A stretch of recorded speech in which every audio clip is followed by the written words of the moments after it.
Hello, this is Dr. Grande. Today's question is, can I analyze the murder case that inspired the 2001 book, The House of Gucci, A Sensational Story of Murder, Madness, Glamour, and Greed, and the 2021 movie, House of Gucci? Just a reminder, I'm not diagnosing anybody in this video, only speculating about what could be happening in a situation like this. If you enjoyed this video, please like it, subscribe to my channel, and consider supporting me on Patreon. I will put the link to Patreon in the description for this video. So first I'll look at the background of this case, then move to my analysis. Maurizio Gucci was born in Florence, Italy on September 26, 1948.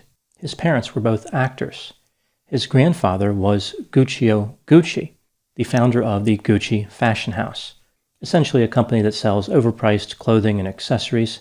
It's a self-proclaimed elite or luxury brand. In 1972, Maurizio Gucci went to work for the Gucci company in New York City. He worked with his uncle. That same year, he married a woman named Patrizia Reggiani. They had met about 2 years earlier at a party. She was about the same age as Gucci, about 2 months younger. The couple would go on to have 2 daughters, one born in 1976 and another in 1981. In 1982, Gucci and his family moved back to Italy, and the next year he sued his uncle to get control of the Gucci company. His uncle wasn't too happy about this, and in 1986 accused Gucci of forging his father's signature to evade inheritance taxes. Gucci fled to Switzerland to avoid prosecution, but eventually was found guilty. He would later be acquitted. Gucci sold 47.8% of the Gucci company to an investment bank in 1988. 5 years later, he sold his remaining shares to the same company. This meant that the Gucci family was no longer part of the Gucci fashion house. Now moving back to Gucci's relationship with his wife, Patrizia. When they were first married, Gucci's father was not too happy about it. He said that Patrizia was a social climber who had nothing in mind but money. In 1983, Gucci's father died. He was devastated, lost, and didn't seem to care about anything. It appears as though his mood really changed at this point. On May 22, 1985, Gucci took a trip to Florence, Italy. The next day, he communicated to his wife through a physician that he was not coming back for the weekend, and he may not be coming back at all. A few days later, a friend confirmed that he wasn't coming back, and his decision was final. Their marriage had found its conclusion. 5 years later, he started dating another woman named Paola Franchi, who was younger than his wife. She had actually attended his wedding to Patrizia. By this time, of course, Gucci had sold all of the Gucci company to that investment bank for hundreds of millions of dollars. So he was quite wealthy. In 1994, Gucci's divorce was finalized. In the settlement, Patrizia had been awarded about $1.5 million a year in alimony. Gucci started planning to marry Franchi, but it would appear as though Patrizia had other plans. Evidently, if Gucci remarried, his ex-wife's alimony would have been reduced to $860,000 a year. Instead of attempting to survive on this minute quantity of funds, she arranged to have Gucci killed. On March 27, 1995, Gucci was on the steps outside his office, just about to enter, when he was shot and killed by a hitman. The hitman also shot the building's doorman twice in the arm, but he would survive. Patrizia was arrested and convicted. She was sentenced to 29 years in prison. Later, it was reduced to 26 years. She was able to get special permission to have a pet ferret in prison. She named the ferret Bambi. Just as Patrizia was crushed under the weight of her own homicidal rage, Bambi was crushed under the weight of another inmate. The prisoner sat on the ferret and killed it. Patrizia was eligible for parole under a work release program in October of 2011, but she would not participate. She said, quote, "I've never worked in my life, and I'm certainly not going to start now," unquote. In 2014, she started working in a work release program. This led her to take a part-time position at a jewelry firm.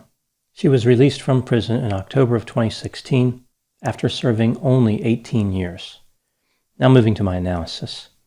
There was never any question about the guilt of Patricia. Not only was she part of an enterprise that marketed Gaudy and Tacky products, she committed murder. Prior to the homicide, Patricia asked her cleaner on 2 occasions to help her find a hitman. In court, she admitted that she had asked a number of people if they knew a hitman. She tried to act like she really didn't want to murder her husband. She implied that she simply had a mere desire and obsession. Not sure how that's different from intent, but that's how she framed it. Ultimately, a woman who had moved in with Patricia to help her write a book about her relationship with her husband got in touch with a night porter at a hotel named Ivano Savioni.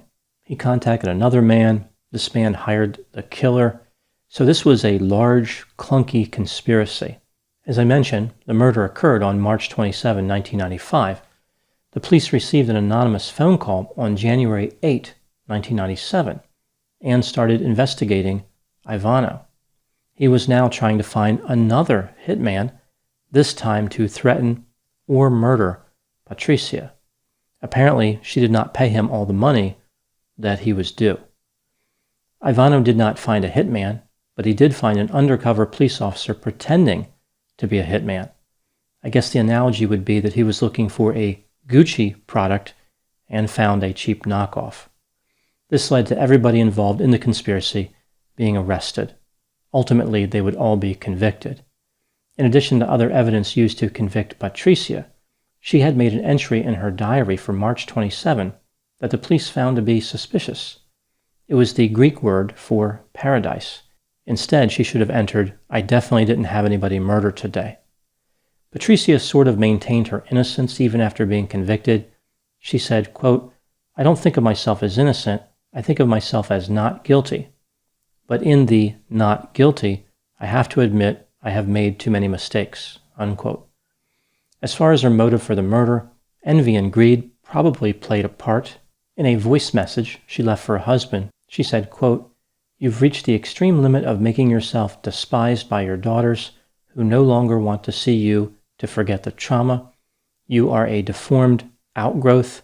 You are a painful appendix that all of us want to forget.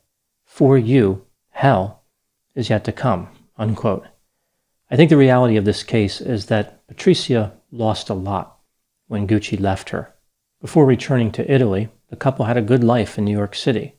They were part of the so-called elite. Patricia said they had a beautiful life and were a beautiful couple. They were friends with members of the Kennedy family. They knew Donald Trump. They made voyages to private islands on their yacht and went on ski trips. They had a holiday residence in Acapulco, a farm in Connecticut. Patricia would spend thousands of dollars a week just on orchids. She was committed to the elite lifestyle.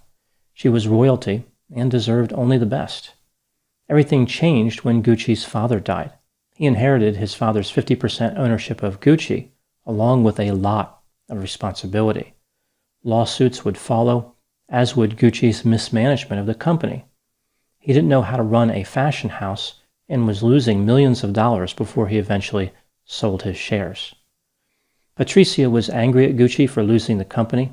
She couldn't understand why he was so incompetent and irresponsible. She said, quote, "He shouldn't have done that to me," unquote. She also noted that Gucci started gaining weight and dressing badly. He started hanging out with who she referred to as unsubstantial people, grew distant from her, and became cold. She always thought of Gucci as a weak man and herself as a strong woman behind him. But after he rejected her, she was no longer a player in this game. Here's what I think happened in the Gucci murder case. This is just my opinion.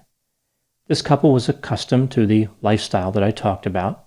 The wealth that Gucci had was based on inflated value. The so-called elite brands like Gucci might make decent products, but they sell them for many times the price of comparable products. One could argue that a product is worth what people will pay. This is really the basis of their success. They created this idea around their brand that if someone owns a Gucci product, they are superior. They are elite. That's why many people are willing to pay so much. It's all about image, the idea that they can gain entry into a high-status world. They can say, look, I paid too much for this handbag. That means I'm amazing and should be honored. There's nothing special about the design of Gucci products. It's all in how they market them. When Maurizio took over the company, he was now in charge of this phoniness that was driving the company's success. He directed the company to make too many products. Now the rarity was gone. A consumer could no longer become elite by buying a Gucci product because the market was flooded. The company started going downhill. Patricia was highly displeased at this loss. She considered herself to be something of a princess, and now she was being demoted. She tolerated this defeat, but when her husband left her, that was the last straw. She had obtained a level of status by being in the Gucci family. She was not willing to lose it. After the divorce, she was no longer allowed to use the name Gucci, but she continued to anyway. I think this case is about how people who live shallow and meaningless lives are not good at tolerating stress. They have tied their worth to an image. When that image is damaged, they lash out in a desperate attempt to restore it. I think this murder was about envy, revenge, greed, arrogance, insecurity, a sense of entitlement, and a failure to accept reality. Now moving to my final thoughts. Patricia sometimes comes across in the media as a quirky and light-hearted character. Like murder was no big deal. People think that maybe she was a victim too, because she lost so much fame and fortune. She was reduced to living with a ferret in prison, only to have the animal crushed under the weight of a fellow inmate. I think this case is similar in a way to the Betty Broderick situation.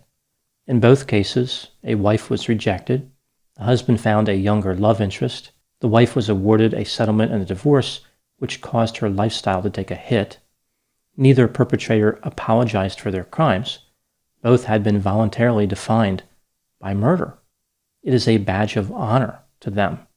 People look at what the perpetrators went through and think, this was unfair. They start to empathize with the suffering of the perpetrators.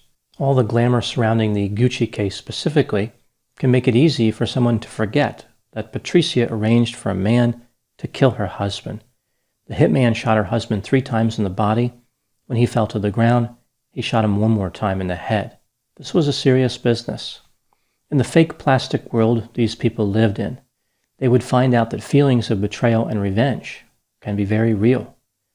Even today, Patricia complains about the consequences of her homicidal behavior, unable to relinquish her role as a victim. Those are my thoughts on the House of Gucci murder case. Please put any opinions and thoughts in the comment section. They always generate an interesting dialogue. As always, I hope you found my analysis to be consistent with a luxury brand, far superior to a cheap knockoff. Thanks for watching.